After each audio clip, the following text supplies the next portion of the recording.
Bienvenidos al Profe Relata, temporada 2, capítulo 9 de Cordobeses Olímpicos. Hoy tenemos la oportunidad de charlar con Lucía Aro, ex handbolista, un Juego Olímpico Río 2016. Bienvenida, Lu. Muchas gracias por la invitación, un placer estar acá. Bueno, Lu, ¿cómo y cuándo empieza tu recorrido en el handball? Mira, mi recorrido en el handball empieza, te diría que de casualidad. Yo hasta muy grande, hasta los 16, 17 años, hacía handball en la escuelita del cole. Yo vivía en zona norte, en Córdoba, iba al Colegio del Carmen y tenía una escuelita que hacía handball los días sábados a la mañana. Y bueno, era la actividad deportiva que hacía. Yo jugaba mucho al tenis también, entre semana, y los sábados a la mañana iba al cole a hacer handball. Y tuve una profe que empezó a trabajar en el cole, que es Eliana Chatti, que es entrenadora de handball, fue mi entrenadora después de muchos años, que cuando me vio ahí, habló con los entrenadores de selección de Córdoba para citarme porque le parecía que tenía muchas condiciones. Ya era grande, pero era zurda, era alta, eran condiciones que para el deporte servían. Así que bueno, me llevaron a entrenar con una selección de Córdoba. Me enteré en ese momento que existía la selección de Córdoba porque para mí el deporte no salía del colegio, de jugar los encuentros intercolegiales y nada más. Y empecé a ir a entrenar con la selección de Córdoba, quedé en selección de Córdoba, viajé ese año con selección de Córdoba, me abrió la puerta de los clubes, los entrenamientos en la semana, los torneos de federación, selecciones de Córdoba, selecciones argentinas que no conocía, siendo ya muy grande. Y me gustó, siempre me gustó mucho el deporte y me atrapó. Volví de ese torneo de selección de Córdoba y ya busqué club como para empezar a entrenar un poco más. Y desde ahí todo se fue muy rápido porque ese mismo año me citaron para selección argentina por esto mismo de las condiciones. Mi entrenador en selección argentina, el que me citó por primera vez, siempre me lo repitió durante muchos años. Mira, eras un diamante bruto, muy bruto para la edad que tenías. Pero la verdad que tus condiciones eran espectaculares porque eras muy alta, saltabas muchísimo y eras zurda, que para el handball es un plus. Así que nada, fui como conociendo todo este mundo del deporte prácticamente de casualidad. Llegué a grupos donde las chicas jugaban desde que tenían 10 años y manejaban el deporte de una manera espectacular. Y yo pasaba pánico en todos los entrenamientos porque no entendía ni lo que decían, ni cómo se llamaban las líneas de la cancha, ni cómo se llamaban los puestos, porque para mí el deporte era absolutamente recreativo en el colegio y tenía muy pocos conocimientos. Pero bueno, después de pasar por una etapa de mucho estrés deportivo, de aprender mucho, me fui empapando y cada vez me metí más, puse mucho de mí para mejorar lo más rápido posible y ahí quedé durante 20, 25 años, hasta el día de hoy sigo vinculada, digamos. ¿Cómo o cuándo empezaste a soñar ya de estar en la selección?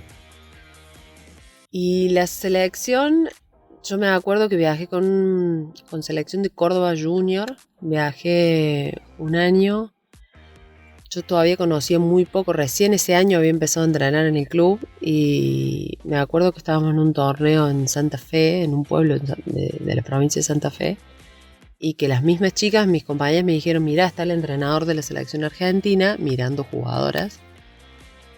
Yo era juvenil, ya segundo año, y lo vi al entrenador ahí sentado que dije, bueno, cuando termine ese partido me llama y me dice, mirá, voy a necesitar que empieces a viajar a Buenos Aires cada 15 días para entrenar. Yo todavía estaba en el colegio.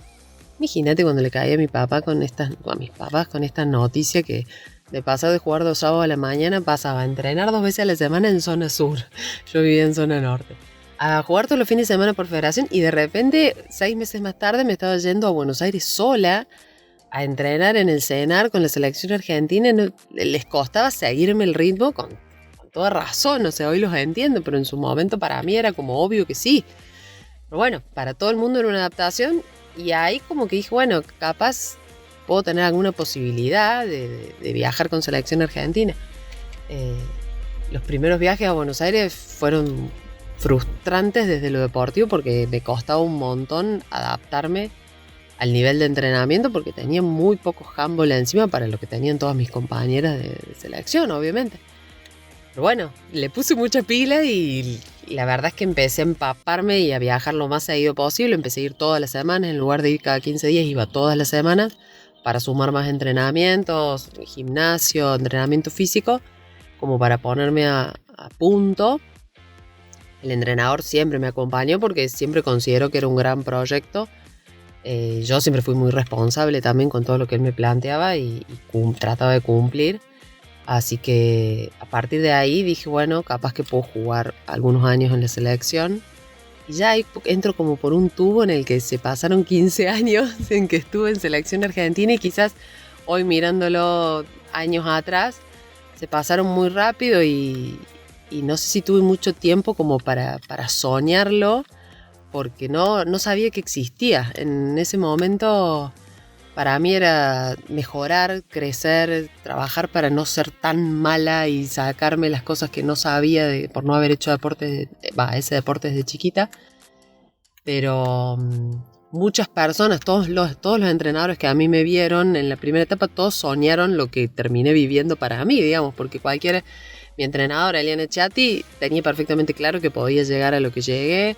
Mis entrenadores de selección de Córdoba también, todos me hablaban de mí como diciendo que sos un diamante en bruto, vas a poder, que esto que lo otro, vas a estar en selección. Y quizás yo no tuve el tiempo o la infancia deportiva como para soñarlo tanto porque me llegó de grande. Lamentablemente, yo tengo hermanas que son más chicas y se vincularon al deporte antes por esto que yo empecé. Y realmente han disfrutado enormemente del progreso de los años más chiquitos de competir en inferiores, que es maravilloso. Que bueno, les ha dado un recorrido en el deporte como para proponerse objetivos, crecer, soñar, que a mí como que no me dieron los años de deporte, digamos. Con la selección Bueno, ¿cómo fue todo ese proceso sabiendo de que sos del interior? Dijiste que empezaste a entrenar en el CENAR todas las semanas. ¿Cómo fue eso de pasar de Córdoba a Buenos Aires, a Ciudad Grande, más grande que Córdoba obviamente?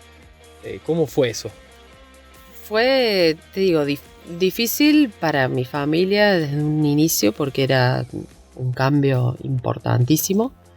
Me acuerdo que el primer viaje que hice a Buenos Aires me acompañó mi mamá también para ver qué era lo que hacía, cómo llegaba, dónde me alojaba. Nosotros íbamos al CENAR, llegábamos a Retiro, viajábamos en colectivo. Los domingos a la noche salíamos y volvíamos los martes a la noche.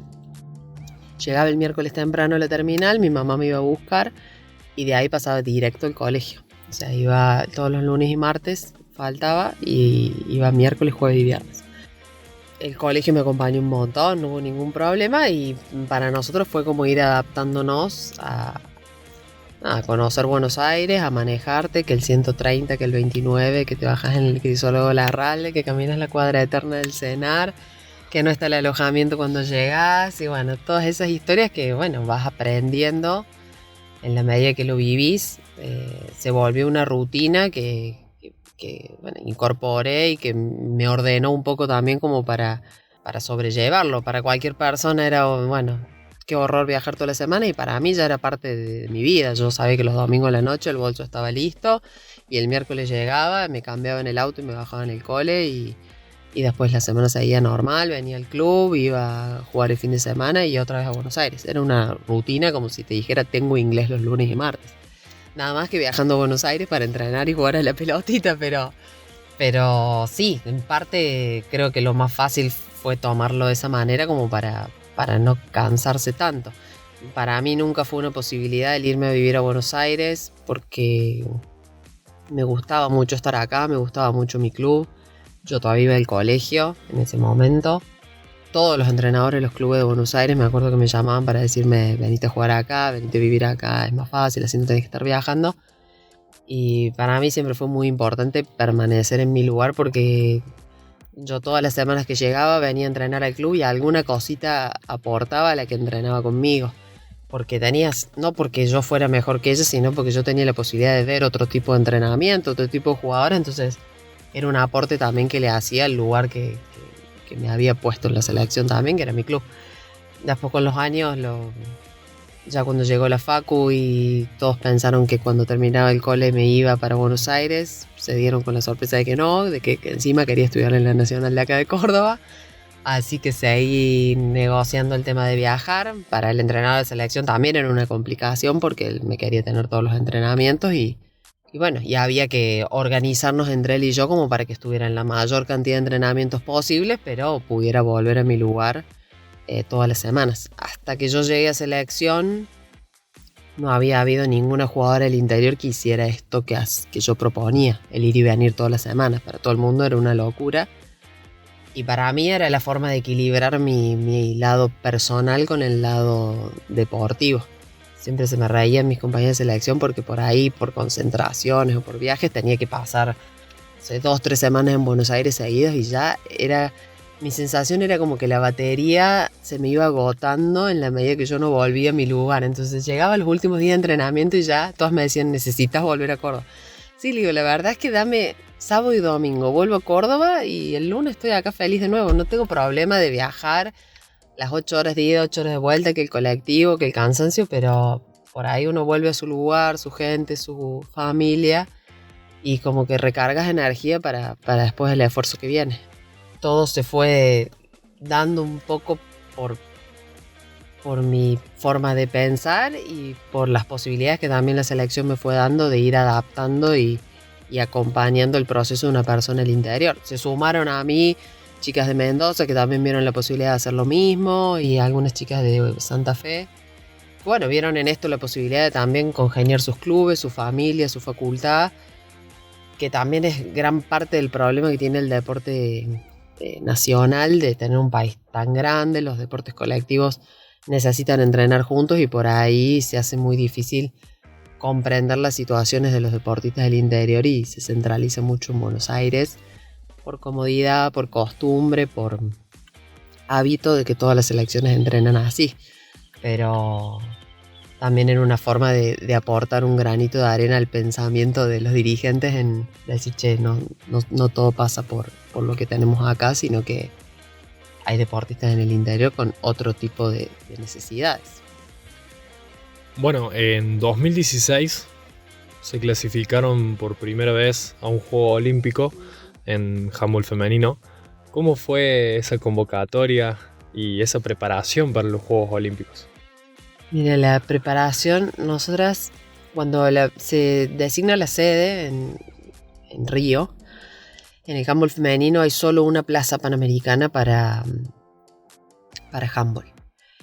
Nosotros históricamente estuvimos por debajo del nivel de Brasil, que en nuestra época fue campeón del mundo, para que tengamos una idea del nivel que tenía. O sea, era realmente muy difícil acceder a un juego olímpico para el handball. Lo sigue siendo. Cuando se designa la sede en Brasil, habilita el ingreso, como Brasil viaja por sede, permite que el segundo del juego panamericano participe del Juego Olímpico en Río 2016. Entonces nosotros veníamos siendo segundas desde que yo competía, que éramos segundos. O sea, la posibilidad de participar era altísima. Teníamos que obtener la misma medalla de plata que habíamos obtenido en los últimos Juegos Panamericanos que veníamos jugando. Pero por supuesto que no iba a ser tan fácil porque cuando llegó a la clasificación tuvimos un traspié que nos complicaba el cruce y nos obligaba. Teníamos posibilidades de no llegar a la final y jugar por una medalla de bronce.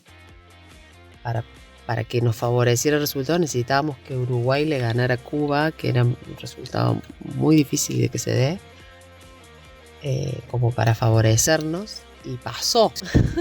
Milagrosamente eso pasó y nos colocó en la final que nos permitió obtener esa medalla de plata. Pasamos unos Juegos Panamericanos muy sufridos porque la verdad es que nada, en los papeles era obvio que salíamos segundas y cuando llegó el momento de competir no se dio como esperábamos y evidentemente estuvimos muy cerquita de no poder conseguirlo. Entonces toda la preparación para el Juego Olímpico había empezado antes de ese Juego Panamericano, fue muy larga, fue muy emotiva y evidentemente toda esa presión de tener que hacer lo que hacíamos siempre porque lo veníamos haciendo.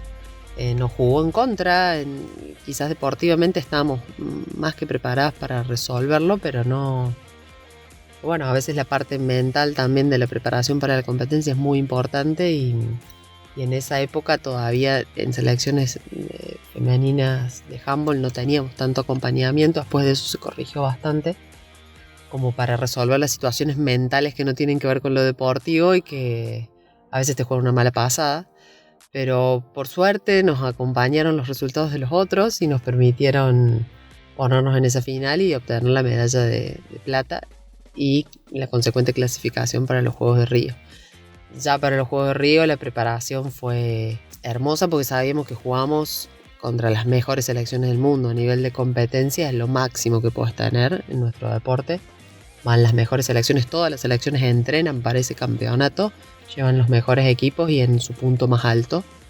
Entonces era todo un desafío hacer un buen torneo, sabiendo que no teníamos posibilidades realmente de obtener medalla o nada más que de milagro, digamos, pero era hacer buenos partidos y ahí se trabajó muy bien.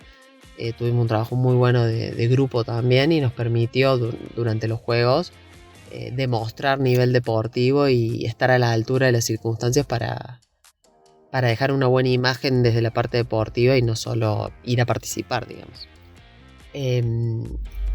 Si yo pienso en lo que fue la preparación y fue duro en el sentido de que siempre el grupo trabaja con mucha gente, somos alrededor de 20, 24 jugadoras y el juego va muy poca gente y la verdad es que hubiera sido hermoso que casi todas las personas que participamos de ese proceso de preparación, de trabajo, de clasificación pudieran haber vivido el Juego Olímpico.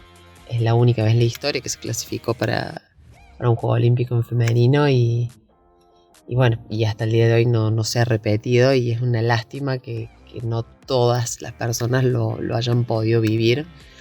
A mí me tocó, me siento muy afortunada, trabajé muchísimo para que así fuera también, pero es cierto que siempre te queda como ese sabor amargo de que, bueno, fui muy privilegiada de poder estar, muchos quedaron en el camino, en las puertas, a veces, no sé, sos la número 17 y no viajaste.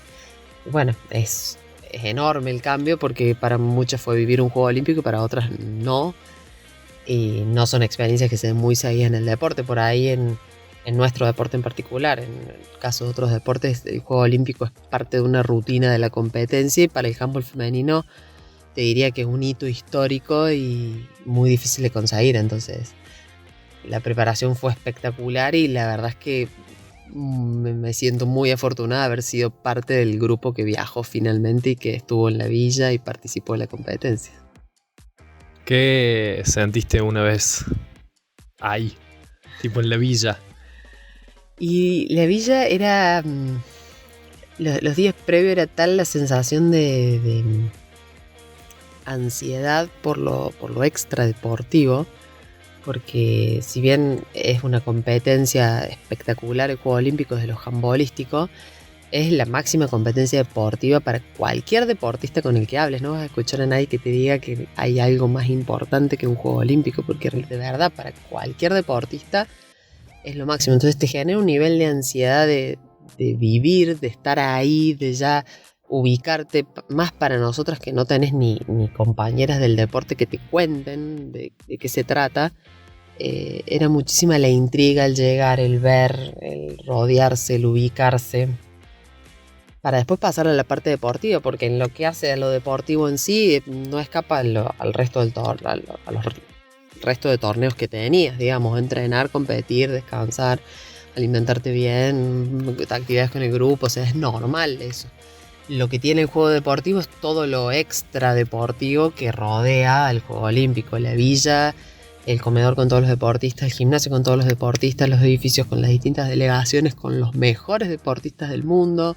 Estás haciendo la fila para almorzar y lo tenés a Rafa Nadal adelante tuyo como si fueras vos, cuando claramente no somos prácticamente, no nos podemos comparar en nada desde lo deportivo, porque son deportistas recontra profesionales reconocidos y uno es, dentro de los deportistas, lo más amateur quizás que hay.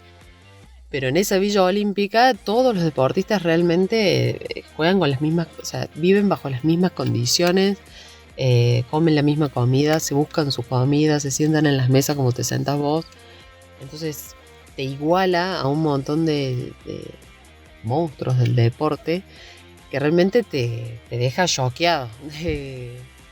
Nosotras estábamos esperando el colectivo para ir a entrenar y al lado nuestro, en la parada del bondi que lo llevaba a entrenar, estaba Usain Bolt. Y vos decís, está al lado mío parado Usain Bolt y no me dan ni para pedirle una foto porque estamos tan de iguales que no lo quiero ni molestar, porque ¿cómo le voy a pedir una foto? Que se la pediría en cualquier circunstancia de la vida, pero en esa circunstancia ni te nace pedirle una foto porque decís, está esperando el bondi como yo para ir a entrenar, es tan igual a mí que ¿cómo lo voy a molestar con una foto? Pero claro, todo eso extra deportivo lo transforma en un mundo de fantasía para cualquier persona que disfruta del deporte con un poquito más de fanatismo que el que lo mira en el sillón, digamos. Pero te diría que desde lo deportivo fue maravilloso, pero el extra deportivo no tiene punto de comparación. En este Juego Olímpico escuché algo que ya nosotros habíamos dicho en Río 2016 cuando estábamos en los Juegos, que es para los deportistas amateurs es la competencia más profesional y para los profesionales es la competencia más amateur, y en ese contraste enorme que es cierto que se da porque tenés grandes estrellas ultra profesionales que jamás en su vida se van a alojar en un lugar como se alojan en los Juegos Olímpicos, están felices de estar en esa situación como no la estarían en ningún otro torneo, porque agarrás, no sé, cualquier tenista y alojarlo en un torneo de ATP o en un máster como están alojados ahí, o bajo las condiciones de alimentación y de manejo en colectivo para entrenar y demás, y estarían indignados. Y ahí están todos contentos con esa situación porque es tal la camaradería que tenés con los miembros de tu propio país, con los que tenés de vecino, con los que te cruzas en el colectivo, con el festejo. Cada uno que entra con una medalla, el comedor se hace un festejo por cada medalla, no importa quién sea. Son situaciones que no vivís en otro momento y que evidentemente tanto los profesionales como los amateurs las vivimos desde ese lugar de amor al deporte, a la competencia, al mejorar, al crecer, al ver el otro de que consigue los objetivos que se propone en un deporte. Hablas el mismo idioma en ese sentido y creo que es la principal sensación que te deja el Juego Olímpico cuando salís de ese mundo de fantasía unos días después. Y cuando saliste a la cancha por primera vez, ahí en ese Juego Olímpico, ¿qué sensaciones recordás? Me acuerdo que había habido un montón de gente, de mis amigos, de mi familia, tanto en la tribuna, habían llevado carteles, todo estaba lleno de gente argentina porque era en Brasil y era cerca.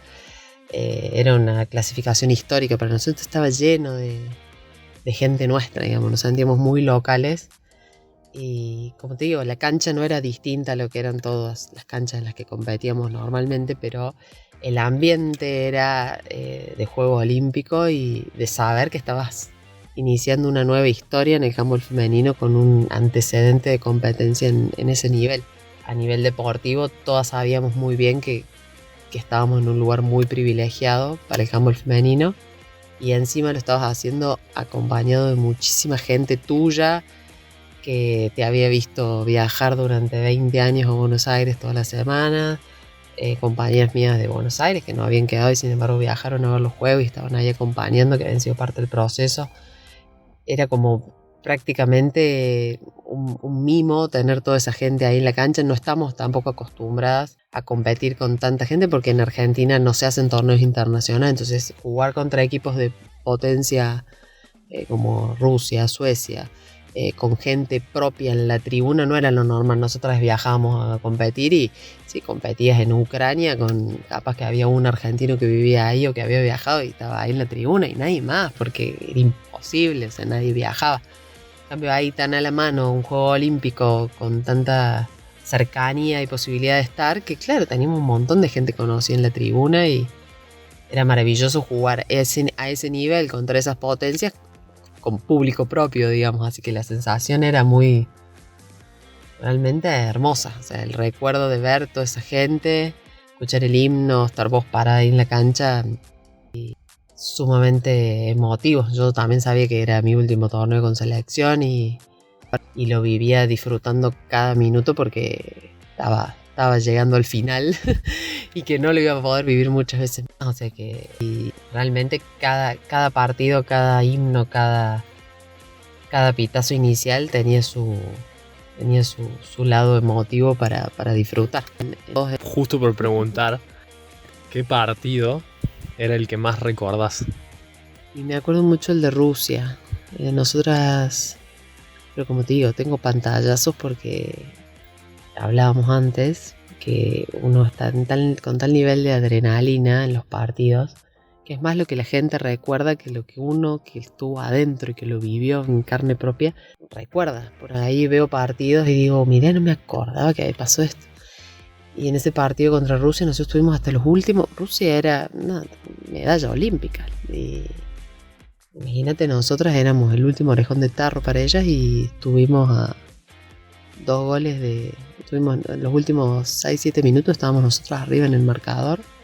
Hicimos un partido muy prolijo y ellas no le encontraban la vuelta. Defendíamos muy bien, en el ataque llegábamos al gol con facilidad. Y me acuerdo de estar en cancha y meter goles y estar arriba de Rusia y la gente gritaba descontrolada, todos los argentinos que había.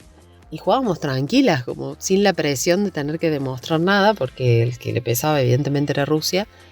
Pero disfruté tanto ese partido de vernos jugar bien, de saber que habíamos entrenado un montón y que merecíamos también mostrar ese nivel contra este tipo de rivales, que tengo muchos recuerdos de ese partido, pero así como te digo, flashes, de momentos, de pelotas recuperadas, de defensas, de festejos con las chicas. Pero jamás te podía relatar cómo fue el partido porque no lo recuerdo. No te acuerdo con ningún punto de vista. Tengo, claro, absolutamente borrado. De vez en cuando veo de ratos un partido, el partido este, y trato de ponerme en situación y ya no me parece tan emotivo como en ese momento, pero yo me acuerdo nosotros en cancha estábamos muy metidas y muy tranquilas en lo que estábamos haciendo, como confiadas. Fue una sensación muy linda y te digo que es de los partidos que más me guardo de esos juegos. O sea. ¿Cómo ves en la actualidad el nivel del handball femenino y también del masculino, ¿no? A nivel Argentina. Y a nivel Argentina, nosotros seguimos teniendo un gran problema de desarrollo a nivel nacional del handball. Tenés mucha cantidad y muy buen trabajo con buen volumen de jugadores en Buenos Aires, en la ciudad de Buenos Aires y alrededores. Y cuesta mucho en el interior del país, más que todo por la falta de competencia que hay. Argentina es muy grande, tiene mucha distancia territorial y se vuelve económicamente muy complicado desplazar tanto los equipos. Por ahí, si tenés 1 o 2 torneos en el año, generas un gasto a nivel familiar o de los clubes que se vuelve difícil de sostener para poder seguir compitiendo. El handball, como todos los deportes, tiene una gran cuota de trabajo en los entrenamientos, pero es fundamental competir para consolidar ese crecimiento. Quizás en Buenos Aires, con tanta masividad, la competencia se vuelve mucho más atractiva y efectiva en el crecimiento, y en el interior del país, al tener menor cantidad de jugadores y menor cantidad de equipos, te falta esa pata de competencia que te permite dar los saltos de calidad. Seguimos teniendo muchas falencias en el desarrollo desde abajo, en la captación en los más chiquitos, 8, 9, 10 años. Nos falta vincular, a pesar de que somos un deporte escolar, que debería ser algo fácil de atraer. Sin embargo, hay poca vinculación, que siempre lo hablamos, siempre que debatimos del deporte, como vincular realmente los colegios o los clubes para que sean un semillero permanente y poder trabajar con mucha cantidad de chicos, que te asegura un trabajo con mejor calidad y desarrollo futuro del deporte. Hay cosas que se están haciendo mucho mejor, el deporte ha cambiado enormemente desde que nosotras y los chicos sobre todo, los últimos 4 Juegos Olímpicos, los gladiadores participaron en los Juegos Olímpicos y eso genera mucho atractivo, difusión, conocimiento del deporte y eso se nota a lo largo y a lo ancho del país. Es una vidriera. Es una gran vidriera y esos grupos humanos sanos como el de los chicos, el nuestro en su momento también, en los Juegos Olímpicos ayudan a que los chicos se sientan atrapados por el deporte, pero es indispensable trabajar también para tener eso en el tiempo y que no sea un espejismo, y sino que se vuelva algo sólido con una base, con buenos cimientos para mantenerse en el futuro. Yo siempre termino en lo mismo, por ahí todos los jugadores que son talentosos del interior terminan yéndose a vivir a Buenos Aires y eso tampoco colabora. Muchas veces podían sentar y dejar afuera, que más han crecido, todo lo que existe, y trabajar para competir, sufrimiento sin sufrimiento, facilidad más, mi vida siempre queda todo el mundo, pero todo estaba tras años de viaje, desarrollo de los deportes en el mundial, había campus porque después de rugby también y trabajar ser realmente interesantes como para hacer, me iba a hacer un poco cuesta en las unas opciones por ahí también y vienen camadas nuevas que con mucha Lección. buscan llevando así con objetivos los querés o para otro juego otras hijas otro juego como para y de mamá ahora ratos libres estar el nivel ahora ya soy mamá tengo los chicos con hijas una en camino ya me pongo los deportes página para el camino con popular no se da así se hace un juncional de tener años hijas una en camino necesitan entrenar tarde para lo que tanta felicidad temprano enamorarlo trabajar me genera tanta felicidad tan feliz dentro de la cosa y este deporte porque a mí me gusta seguir mucho la licencia internacional que hay o tenemos muchos jugadores de África y militando en ligas el problema que tenemos hoy por ahí bueno vieron en esto tuve su familia pero organizacionales por las posibilidades que da el brillo mi forma de pensar me mismo y quieras o no te bajo y acompañando el proceso entonces interior se sumaron a mí chicas de todo se fue por poco gente su familia y como que recargas energía La verdad que para mí es un orgullo, oportunidad tenerte acá. La verdad que como el tanto con todos más organizados y ningún hobby que cualquier deportista de élite colabore para ¿crees que te quedó algo de lograr a nivel deportivo? Mira, yo siempre me lo preguntan, yo no... Cuando yo decidí que después de Río me retiraba, realmente lo decidí porque me parecía que era el momento, estaba tranquila, fueron muchos años de viaje y siempre los hice muy contenta y no lo sentí nunca una carga. Para todo el mundo siempre que habla de mi vida, de mis viajes, de lo que fue el deporte para mí, siempre hablan del sacrificio de viajar a Buenos Aires. Y es cierto que fue un sacrificio, pero yo la palabra sacrificio le pongo una buena connotación. Yo lo hacía porque me gustaba y lo hacía a gusto. Nunca lo sentí que fuera un peso. Bienvenido el profe Salta, te relaté por capítulo 9, corre 9 de hoy tenemos la oportunidad de charco 2 veces.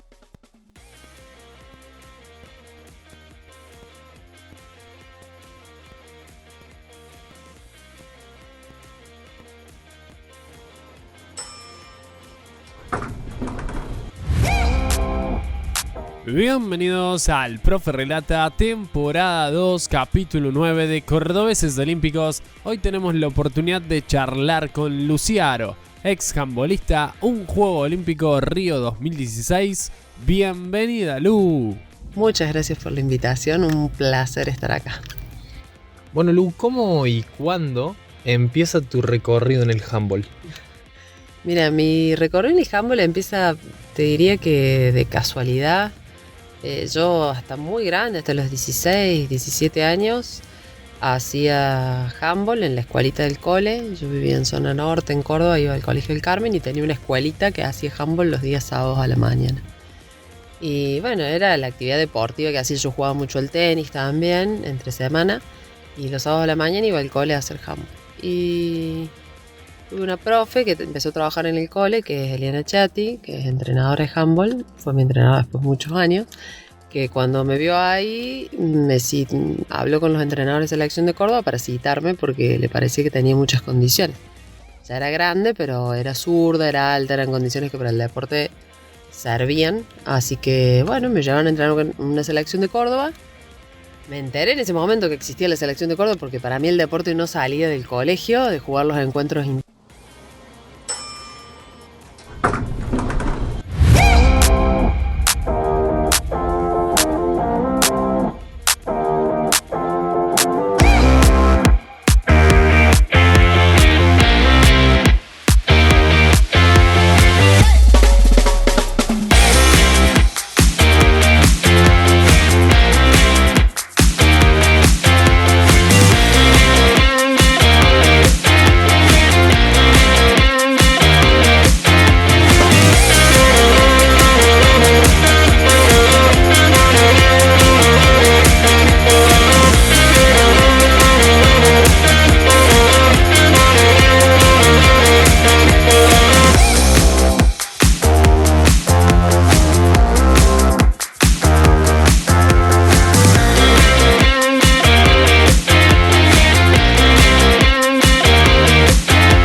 Eso, Rosé, parte del que venció, planeando que compararon ahí huevos y no los bajaron a barroviado y si no bien que no Buenos Aires, de Buenos mi compañía. Además, todas las aires, como unos años, 20 durante el jardo, había visto que ya tú, gente, muchos años de combate, haciendo estados encima y en no, venir, campo el parejeado, privilegio, muy privilegiado lugar, vamos en un que estaba bien, habíamos todas activo deporte a nivel en ese intención competente que se dan con un nino con femenino en campo historia nueva y una iniciativa que estaba a ver de ese pico olimpo juego era también el pero realmente normal metíamos que las todas eran tontas lo distinto no era cancha digo la como y muy loca muy nos digamos que no es de gente no estaba lleno de histórica pero en historificación la clase era una de mantenernos en equilibrio para saber que independientemente de la competencia por más dura que sea no dejan de ser personas entrenando todos los días de su vida para dar lo mejor en un momento determinado que a veces puede salir bien o a veces puede no salir tan bien y habrá que seguir trabajando para dar lo mejor porque nada termina ahí de eso se trata el deporte también se gana, se pierde y se sigue entrenando para mejorar y dar lo mejor en la próxima competencia. Bueno, Lu, la verdad que muchas gracias. Muchas gracias, señor. Y gracias a vos por quedarte del otro lado. No te olvides de seguirnos en @elproferelata en Instagram para que no te pierdas ninguna de estas hermosas entrevistas que hicimos a cordobeses olímpicos que van a estar saliendo todos los jueves a las 12 del mediodía. Así que nos vemos en la próxima.